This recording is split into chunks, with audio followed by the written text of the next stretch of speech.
Hey everybody, I'm going to do one last solid concrete block penetration test with these 10-inch thick blocks. And this time it's going to be 223 versus 8mm Mauser. And for the 223, we're going to be using these Federal bulk pack 55 grain FMJs. And for the 8mm, I'm actually going to be using a hand load, which is the Sierra 200 grain hollow point boat tail. And I've loaded it on exactly 49 grains of Win 748. And these 223 rounds will be coming in right around 3,150 feet per second, while the 8mm will be coming in right around 2,500 feet per second. And that will give us 1,212 foot-pounds for the 223 and 2,776 foot-pounds for the 8mm. And some of you might be thinking, why am I using a hollow point for the 8mm? Well, for a test like this, it's really not going to make any difference at all. If I use a FMJ or a soft point or whatever, there's going to be little to no difference on a solid block like this. The bullet is just going to break apart either way when it hits something hard like this. And I just wanted to make the 8mm as similar as I could to the old military loading, which is like a 196 grain bullet at 25 to 2,600 feet per second. So overall, we got a 55 grain bullet at 3,100 feet per second versus a 200 grain bullet at 2,500 feet per second. So will the 8mm's greater weight and energy make a bigger difference? Or will somehow the 223's greater speed make the bigger difference? Let's find out. So first up is going to be the 223, and we're going to be shooting from 50 yards away.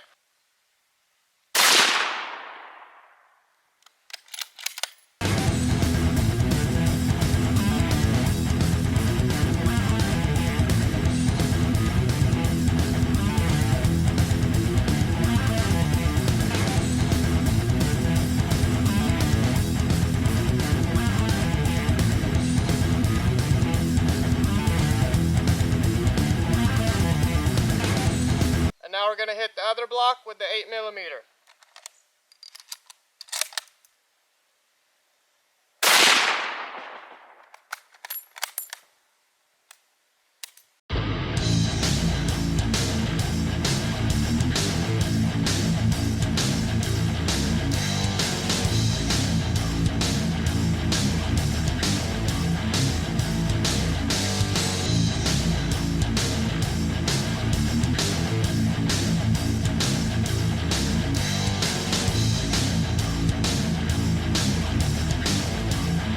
This was our 223 block, and this was our 8mm block. You can already tell the 8mm's hole is a lot bigger around than the 223, but let's see how deep they went.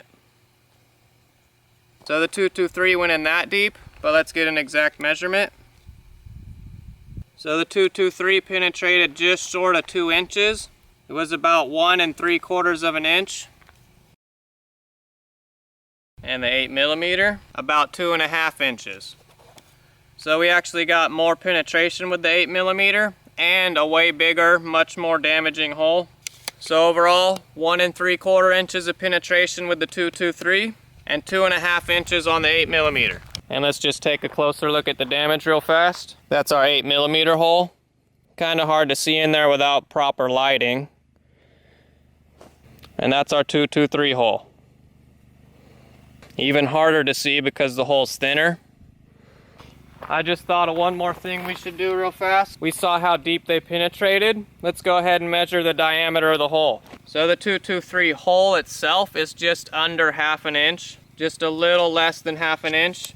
But the overall damage, not counting just the hole that goes deep, but the concrete displaced all the way on the edges, it's 3/4 inch. So the maximum extent of damage was 3/4 inch. And for the 8mm, the hole itself that goes deep into the block is 3/4 inch in diameter. But the overall extent of damage, we got just short of 2 inches. We got more than 1 3/4, but a little bit less than 2 inches. So overall, much more damage from the 8mm, a deeper hole, a wider hole, and more concrete displaced around the edges of the hole.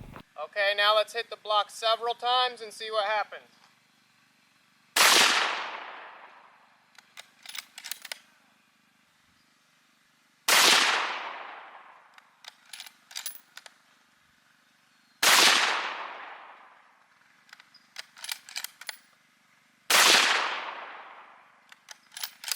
Now let's try some more 8mm.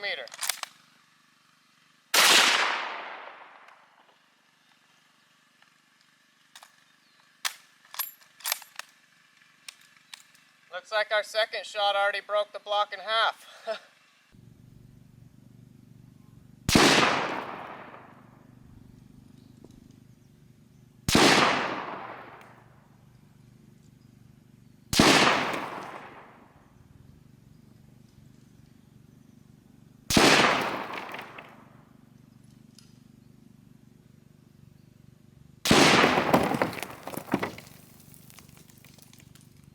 Wow, I think we have a clear winner here. So here's our 223 block. Overall, we hit it with 5, including the original first shot, and this is the damage we got.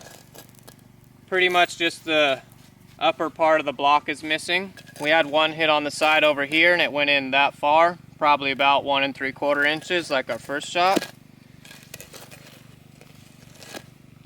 But that's our overall damage. From 5, 223, 55 grain FMJs. But our 8mm, the block's already in half from just 2 shots. Here's one part of our block. I think this is actually the front where the bullets hit. It looks like that right there was probably our first shot that went about 2.5 inches in. You can see the damage from the bullet.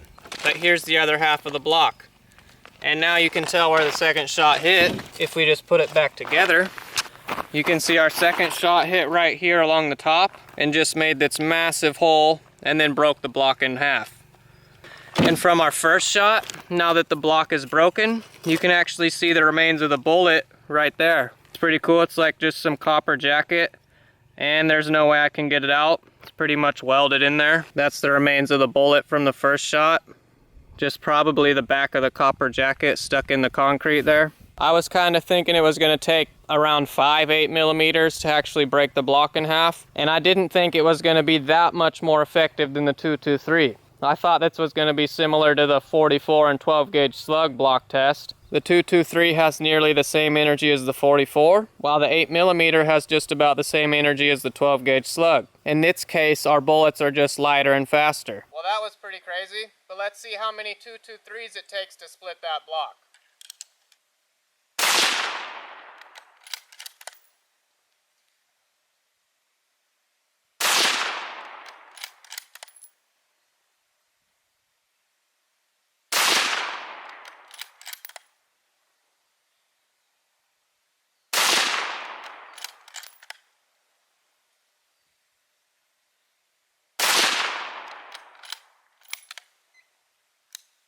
Well, that's 9, and our block's still intact.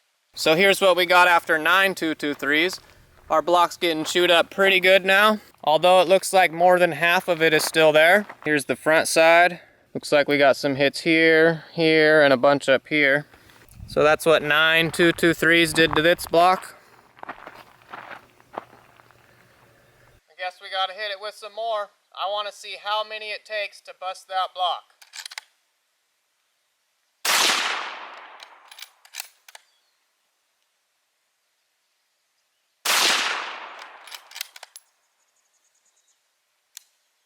I think we busted it that time, and that's 11 shots.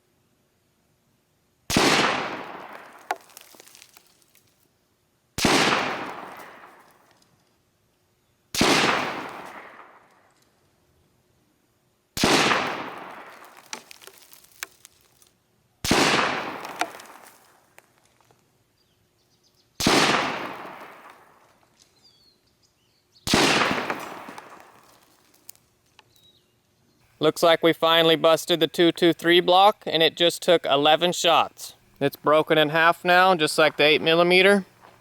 Although it is chewed up a lot more, but it did take 11 rounds. We still got a good chunk left though.